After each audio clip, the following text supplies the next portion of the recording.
이상입니다. 네, 다음으로 김병주 최고위원의 발언이 있겠습니다. 윤석열 대통령이 또 거부권을 행사했습니다. 김건희 특검법만 3번째, 취임 이후 25번째입니다. 대한민국 역대 대통령 가운데 이승만 전 대통령 다음으로 가장 많습니다. 윤 대통령은 이승만 전 대통령과 거부권 기록 깨기 경쟁이라도 하려는 겁니까? 4.19 혁명으로 하야한 이승만 전 대통령은 거부권을 45차례 행사했습니다. 윤 대통령도 45번 거부권을 행사한 뒤 하야할 생각입니까? 그렇다면 지금 당장 물러나는 게 맞습니다. 재임 기간을 고려하면 윤 대통령의 거부권 행사가 가장 많기 때문입니다.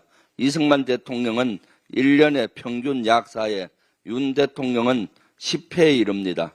물론 비단 숫자가 중요한 것은 아닙니다.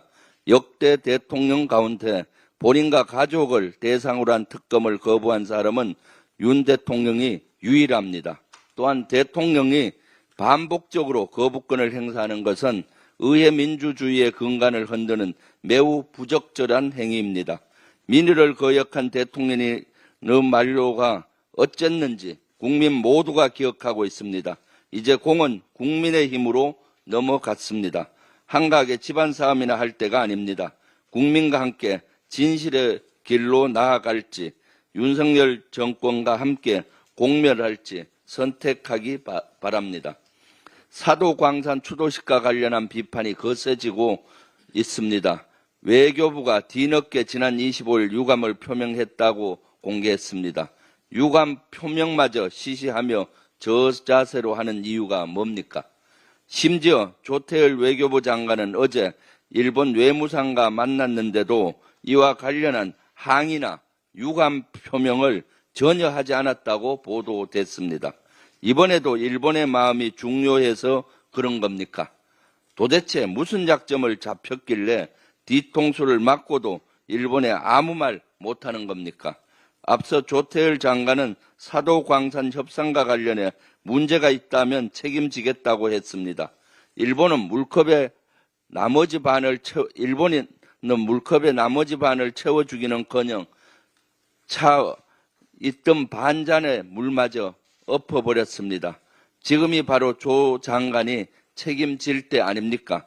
스스로 사퇴하지 않는다면 윤석열 대통령은 조태열 장관을 당장 경질을 해야 합니다. 그리고 당장 일본의 사과를 받아내십시오. 그것만이 짓밟힌 국민의 자존심을 회복하는 길입니다. 그것만이 사도광산 추도식으로 상처 입은 피해자 유족들께 국가의 책임을 다하는 것입니다. 국민의힘 당원 게시판 논란으로 시작된 국민의힘 집안싸움이 참으로 가관입니다.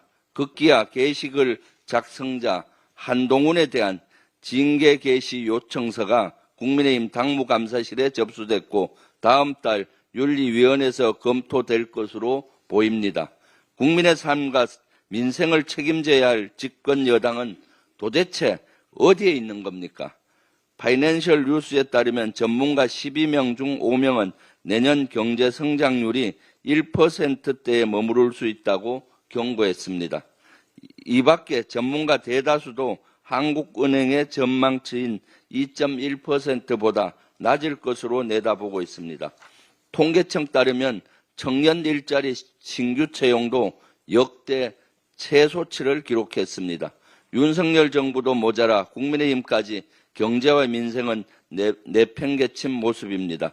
국민의 삶을 외면한 채 내부 싸움에만 몰두하는 집권 여당을 국민은 더 이상 용납하지 않을 것입니다. 이상입니다.